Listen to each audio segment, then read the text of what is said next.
अस्सलाम वालेकुम। उम्मीद है तमाम माँ बाप खैरियत से होंगे। मैं Mohammad Hadi, welcome to my YouTube channel Pak जब जी। तुम्हारे पास एयरफोर्स की तरफ से जॉब्स की अनाउंसमेंट होगी जो कि कमीशन ऑफिसर की असामी हमारे पास मुख्तलिफ यहाँ पे हमारे पास कोर्सेज़ हैं। अगर आपके पास इंटरमीडिएट है, मास्टर डिग्री है, एमफिल है, तो आप इसमें अप्लाई कर सकते हैं। यानी कि इंटरमीडिएट से लेकर मास्टर डिग्री एमफिल तक आप इसमें अप्लाई कर सकते हैं। तो मुख्तलिफ ब्रांचेज़ हैं। इसके ऑनलाइन जो अप्लाई है वो आज से स्टार्ट है और 1 मार्च इसकी लास्ट डेट है। ठीक है, तो मुख्तलिफ कोर्सेज़ हैं। सबसे पहले हम चेक करते हैं परमानेंट कमीशन जो है उनकी तरफ। तो सबसे पहले जो हमारे पास है वो जीडी पैलेट यानी जनरल ड्यूटी पैलेट, जिसको हम जीडी पैलेट भी कहते हैं, उसकी असामी है। इसमें आपके पास इंटरमीडिएट होना चाहिए और एज लिमिट यहाँ पे बताया गया 16 से 22 साल आपकी होनी चाहिए। ठीक है, अनमैरिड, उसके बाद मेल सिटीज़न, 5 फुट 4 इंच आपकी हाइट होनी चाहिए, 6/6 आपकी यानी कि आई साइट होनी चाहिए। ठीक है, विदाउट ग्लासेस के ऊपर। क्वालिफिकेशन की हम बात करें तो सर मैंने आपको बताया इंटरमीडिएट आपके पास होना चाहिए। ठीक है, FSc pre engineering, pre medical, computer science में। ठीक है, FSc with physics and any 2 subject math या स्टैटिस्टिक्स में। ठीक है, डिप्लोमा वाले भी इसमें अप्लाई कर सकते हैं और डिप्लोमा जो है किन किन में आपके पास होना चाहिए नीचे यहाँ पे मेंशन किया गया है। ठीक है, उसके बाद हमारे पास दो है 107 एरोनॉटिकल इंजीनियरिंग कोर्स है। इसमें भी सेम चीज़ें आपके पास होनी चाहिए। ठीक है, जो ऊपर मैंने बताई है तकरीबन सारी चीज़ें यहाँ पे सेम ही है, कोई इसमें ख़ास फ़र्क नहीं है। ठीक है, उसके बाद हम चलते हैं 117 एयर डिफेंस कोर्स। इसमें भी आपके पास होना चाहिए सेम 16 से 22 साल, अनमैरिड, 5 फुट 4 इंच आपके होने चाहिए, मेल सिटीजन अप्लाई कर सकते हैं, 65 यानी कि आपके मार्क्स होने चाहिए। ठीक है, और बाकी सब चीज़ें भी सेम ही हैं तकरीबन। उसके बाद 36 एडमिन स्पेशल ड्यूटीज़ कोर्स है। इसमें भी आपके पास सेम चीज़ें होनी चाहिए। ठीक है, लेकिन जब अप्लाई करोगे तो आप तफसील से ज़रा इन सबको देख लीजिएगा। ठीक है, उसके बाद हमारे पास 19 लॉजिस्टिक कोर्स है। इसमें भी सेम आपके पास सेम चीज़ें होनी चाहिए। ठीक है, और उसके बाद हम चलते हैं तुम्हारे पास ये पे जो जॉब्स थी परमानेंट कमीशन की। अब हम चलते हैं तुम्हारे पास शॉर्ट सर्विस कमीशन की यानी एसएससी जिसको हम कहते हैं वो है। उसके बाद हमारे पास जो 137 इंजीनियरिंग ब्रांच की असामी है। इसमें हमारे पास जो एज लिमिट आपके पास 20 से 26 साल तक होनी चाहिए। ठीक है, मेल सिटीजन इसमें अप्लाई कर सकते हैं, 5 फुट 4 इंच आपकी हाइट होनी चाहिए, फ्लाइंग ऑफिसर है। उसमें क्वालिफिकेशन आपकी बात करें तो बी केमिकल इंजीनियरिंग या फिर इक्विवेलेंट डिग्री आपके पास होनी चाहिए। ठीक है, लेकिन एमएस वालों को तरजीह दी जाएगी और यहाँ पे 60% आपके मार्क्स होने चाहिए। ठीक है, सीजीपी की अगर हम बात करें तो 2.5 सीजीपी आपकी होनी चाहिए। ठीक है, उसके बाद हम बात करते हैं 137 एजुकेशन ब्रांच की। इसमें आपके एज लिमिट जो है वो 20 से 29 साल होनी चाहिए। ठीक है, मेल सिटीजन अप्लाई कर सकते हैं, मैरिड अनमैरिड दोनों अप्लाई कर सकते हैं। यानी क्वालिफिकेशन मैथ में एमएस एमफिल आपके पास होना चाहिए, मैथ में, साइकोलॉजी एमएस एमफिल। ठीक है, एजुकेशन में, इंग्लिश में, स्टैटिक्स में। ठीक है, ये आपके पास होना चाहिए और 65 आपके पास नंबर होने चाहिए। उसके बाद 137 एजुकेशन बच इस्लामियात की बात करें तो इसमें आपके पास एमएस एमफिल होना चाहिए। ठीक है, और बाकी एज लिमिट 20 से 29 साल। और आखिर में हमारे पास नहीं, आखिर से पहले 137 एमईटी ब्रांच है। ठीक है, इसमें 20 से 26 साल आपकी एज लिमिट होनी चाहिए। इसमें क्वालिफिकेशन की हम बात करें तो BSc, BS, BE, BCS 4 year आपके पास in science subject physics math compulsory है। ठीक है, उसके बाद MSc, MS metrology, environmental science या फिजिक्स मैथ में अपना होना चाहिए। ठीक है, तो आप इसमें अप्लाई कर सकते हैं। उसकी हम बात करें तो अकाउंट ब्रांच की असामी है 137 अकाउंट्स ब्रांच। 20 से 26 साल आपकी लिमिट होनी चाहिए। बी कॉम आपने किया हो 4 साल है, बीबीए फाइनेंस 4 साल और बीएस कॉमर्स या बीएस अकाउंटिंग, बीएस फाइनेंस या इक्विवेलेंट डिग्री आपने किया तो आप इसमें अप्लाई कर सकते हैं। ठीक है, तो ये हमारे पास असामी है। तो आप इसमें जिसमें भी अहलियत रखते हैं आपने चेक कर लेना है सब चीज़ों को। इस तरह यहाँ पे सब चीज़ें मेंशन की है कि सब चीज़ें आप अगर कंप्लीट हैं आपकी तो आप इसमें अहलियत रखते हैं तो आप इसमें अप्लाई कर सकते हैं। ठीक है, बाकी हमारे पास सिलेक्शन प्रोसीजर क्या है, सबसे पहले तो आप लोगों ने अप्लाई कर लेना है। ठीक है, एडवर्टाइजमेंट को चेक करने के बाद अभी मैं आपको बताऊंगा कि आप इसमें ऑनलाइन अप्लाई कैसे कर सकते हैं। ठीक है, उसके बाद आपका टेस्ट होगा। टेस्ट कैसे होगा, अगर आपकी यानी कि जो प्री मेडिकल बैकग्राउंड है ना, ठीक है, परमानेंट कमीशन में, तो आपके पास इंग्लिश और फिजिक्स का टेस्ट होगा। अगर आपकी डिप्लोमा या प्री इंजीनियरिंग है तो इंग्लिश, फिजिक्स, मैथ होगा। बाकी 137 CSS की जो है वो अकेडमिक टेस्ट रेलेवेंट सब्जेक्ट में होगा। ठीक है, बाकी फिजिकल इनिशियल टेस्ट की हम बात करें तो फिजिकल क्या होगा, तो आपकी रनिंग होगी 1 माइल आपने 8 मिनट में कंप्लीट करना होगा। ठीक है, ये परमानेंट कमीशन किया है। ठीक है, और बाकी जो है एसएससी वो 9 मिनट में आपने कंप्लीट करना होगा। ठीक है, पुशअप्स अपने करने होंगे, सिटअप करने होंगे, चिनअप करने होंगे।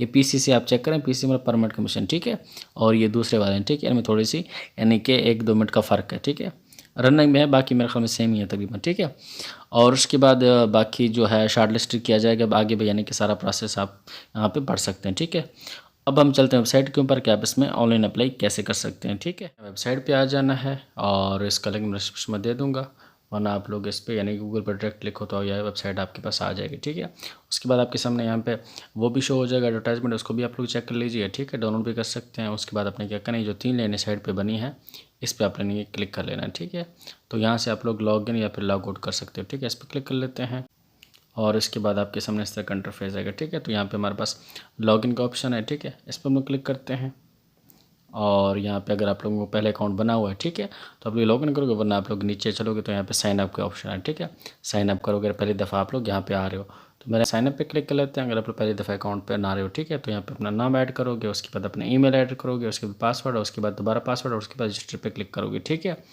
तो उसके बाद रजिस्टर करने के बाद अपने क्या करना है, दोबारा आ जाना है और यहाँ पे लॉगिन हो जाना है। ठीक है, यहाँ पे लॉगिन पे क्लिक करते हैं और यहाँ पे अपना जो ईमेल और पासवर्ड यहाँ पे एंटर करोगे और उसके बाद यहाँ पे लॉगिन पे क्लिक करोगे तो यहाँ पे आप लोग वेबसाइट पे लॉगिन हो जाओगे। लॉगिन हो जाने के बाद आपके सामने इस तरह का इंटरफेस आएगा। तो नीचे हमारे पास यहाँ पे मुख्तलिफ ऑप्शन आ जाते हैं, प्रोफाइल, कोर्स, ऑफर, ठीक है, रिजल्ट, सब चीज़ें हमारे पास मेंशन की हैं। लेकिन सबसे पहले हमें क्या करना है, हमने चले जाना है प्रोफाइल में, अपने प्रोफाइल को यहाँ पर हमने कम्प्लीट कर लेना है। ठीक है, के बाद हमारे पास यहाँ पे मतलब 3 ऑप्शन आ जाते हैं। सबसे पहले करेंगे बेसिक इन्फॉर्मेशन अपने ऐड करनी है, उसके बाद एड्रेस, उसके बाद एजुकेशन, ये सब चीज़ें ऐड करनी है। उसके बाद आप क्या कर सकते हैं, अप्लाई कर सकते हैं।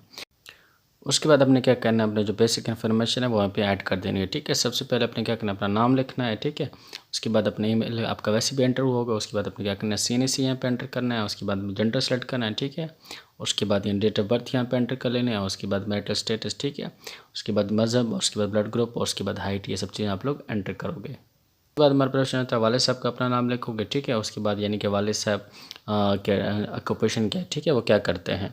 उसके बाद उनके डेजिग्नेशन लिखोगे। ठीक है, और ये डेजिग्नेशन मतलब ओहदा यानी किसी कंपनी में काम करते हैं तो क्या है, फर्स्ट के तौर पर वो क्लर्क हैं, अगर आर्मी में हैं तो उनका क्या रैंक है, तो ये सब चीज़ें आप लोग एंटर करोगे। उसके बाद वालिद साहब का CNC एंटर करोगे। उसके बाद यानी स्टेटस, ठीक है, और उसके बाद मीडियम इंस्ट्रक्शन उर्दू अंग्रेज़ी आप लिख सकते हो। ठीक है, उसके बाद अपने वालदा का नाम लिखोगे। उसके बाद मदर टंग, ठीक है, ये एंटर करोगे। उसके बाद कास्ट एंटर करोगे। ठीक है, उसके बाद वालदा का CNC, अगर कोई डिसेबिलिटी है तो इसको यहाँ पे यानी टिक करोगे। उसके बाद लास्ट में जो हमारे पास ऑप्शन आता है वो अपलोड डॉक्यूमेंट्स का। ठीक है, सबसे पहले अपने क्या करना है, जो तस्वीर है वो अपने पासपोर्ट से अपने अपलोड कर देनी है। ठीक है, चूज़ फाइल पर क्लिक करेंगे तो आपकी जो गैलरी ओपन हो जाएगी। आपने क्या करना, तस्वीर यहाँ पे अपलोड करनी, इसका साइज़ 1 MB तक होना चाहिए। उसके बाद आपने क्या करना है, शनाख्ती कार्ड की तस्वीर वो यहाँ पे अपलोड करोगे। उसके बाद शनाख्ती कार्ड की जो बैक की तस्वीर है वो अपलोड करोगे। ठीक है, इसमें फ्रंट अपलोड करोगे, इसमें बैक अपलोड करोगे। और आखिर में सब चीज़ों को चेक कर लेना एक दफ़ा कि सब चीज़ें मैंने ठीक से ऐड की या नहीं। ठीक है, अगर सब चीज़ें ठीक हुई तो आपने क्या करना है, सेव इन्फॉर्मेशन पे क्लिक कर लेना है। हमारा प्रश्न है वो एड्रेस का है। ठीक है, सबसे पहले आपने क्या करना है, परमानेंट एड्रेस है, उसके बाद प्रेजेंट एड्रेस, उसके बाद फ़ोन नंबर एंटर करना है। ठीक है, उसके बाद दूसरा फ़ोन नंबर यहाँ अपने एंटर कर लेना। ठीक है, उसके बाद अपना यानी कंट्री सेलेक्ट करोगे, सूबा, डिस्ट्रिक्ट, और उसके बाद तहसील, डोमिसाइल। ठीक है, ये सब एंटर करने के बाद आखिर में सेव इन्फॉर्मेशन पे क्लिक करोगे। ठीक है, उसके बाद तीसरे नंबर पे हमारा ऑप्शन जाता है एजुकेशन का। तो यहाँ पे अपनी जो एजुकेशन है वो यहाँ पे ऐड करना है, इंटरमीडिएट किया, और उसके बाद इस तरह पे एजुकेशन ऐड करते जाना है। ठीक है, सिंपल है, आपने क्या करना है, अपने दायरे का नाम लिखना है। ठीक है, मैट्रिक, इंटरमीडिएट तो बोर्ड का नाम लिखेंगे। उसके बाद मेजर से क्वालिफिकेशन, सब क्वालिफिकेशन, स्पेशलाइजेशन। ठीक है, सब चीज़ों को यहाँ पे बारी बारी आप लोग एंटर करते जाओगे। ठीक है, और इससे मैंने मैट्रिक, इंटरमीडिएट के नंबर ऐड किए तो सर आपके सामने शो होंगे। अगर आप बैचलर डिग्री के भी ऐड करना चाहते हो, आपने इसे प्लस ऐड मोर पे क्लिक कर लेना है और आगे यानी कि आपके सामने फार्म ओपन हो जाएगा। आपने क्या करना है, इसको फिल कर लेना है और आखिर में सब चीज़ों को जब ऐड कर लेंगे आखिर में अपने सेव इन्फॉर्मेशन पे क्लिक कर लेना है। ठीक है, उसके बाद आप अपने करना सब चीज़ों को चेक कर लेना एक दफ़ा कि सारी चीज़ें मैंने मुकम्मल तौर पर ठीक से ऐड की हैं।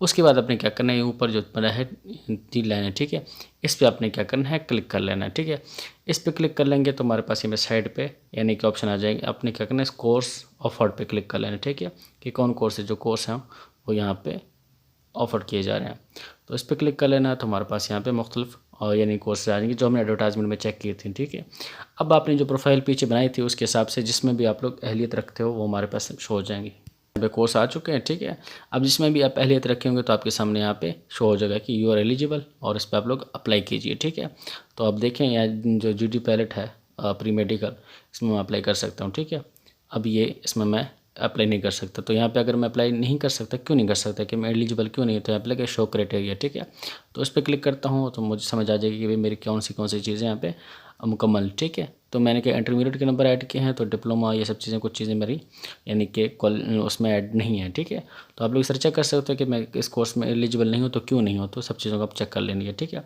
अब इसमें मैं एलिजिबल हूँ। ठीक है, अब जिसमें भी एलिजिबल है आपने क्या करना है, उस पर क्लिक करके अप्लाई कर लेना। अप्लाई कैसे करोगे, सिंपली इस पर क्लिक करेंगे, से मैं इस पर क्लिक करता हूँ। ठीक है, अप्लाई नाउ पे क्लिक करता हूँ। अप्लाई नाउ पे क्लिक करने के बाद हमारे पास ऑप्शन आता है सेलेक्ट सेंटर का। ठीक है, तो आपने क्या करना है, यहाँ पे सेंटर को सिलेक्ट करना।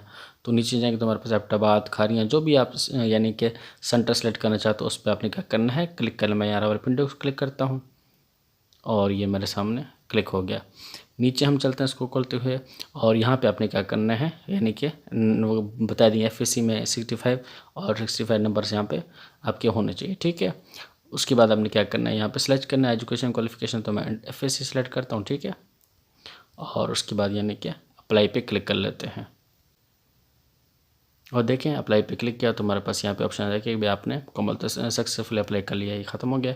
अब हमने क्या करना है, अब चले जाना है हमने दोबारा, जिस तरह हमने कोर्स में देखा था ना, ये देखिए अप्लाई हो चुका है और यहाँ पे लिखा है फ़ी चालान। ठीक है, इसमें भी आप लोग कर सकते हो, यहाँ पे भी चेक कर सकते हो, वरना आप ऊपर 3 डॉट पे जाके यहाँ पे हमारे पास एक अलग ऑप्शन है। ठीक है, कोर्स अप्लाइड, इस पर भी क्लिक करके तो हमारे पास यहाँ शो हो जाएगा। ठीक है, अब आपने क्या करना है, इस पर फ़ी चालान पर क्लिक कर लेना है, तो आपके सामने जो चालान फार्म है वो डाउनलोड होकर आ जाएगा। ठीक है, डाउनलोड पे क्लिक करते हैं तो हमारे सामने ये PDF फाइल में ओपन हो जाएगा। इसको आप लोग जैज़ कैश या ईजी पैसा के ज़रिए आप पे कर सकते हो। ठीक, उसके बाद हमारे सामने PDF फाइल में आ चुका है और उसकी जो फ़ी है वो तकरीबन 220 रुपये। ठीक है, 220 रुपये आप लोग पे कर सकते हो ईजी पैसा जैज़ कैश के जरिए, 1 लिंक 1 बिल के ज़रिए आप लोग आसानी के साथ इसको पे कर सकते हो। ठीक है, जब आप लोग यानी कि फ़ी पे करोगे तो उसके बाद आपने क्या करना है, इस तरह यहाँ से आप लोगों ने क्या किया था, यानी कि चालान फ़ी डाउनलोड की थी, उसके बाद आपके सामने यहाँ पे स्लिप का भी ऑप्शन आ जाएगा। ठीक है, तो उस पर क्लिक करके आप लोग स्लिप भी डाउनलोड कर सकते हो, वरना स्लिप के लिए मैंने एक अलग वीडियो बना रखी है छोटी सी, तो आप लोग उसको भी चेक कर लीजिए, उसका लिंक मैं डिस्क्रिप्शन में दे दूँगा, उसको चेक कीजिए क्या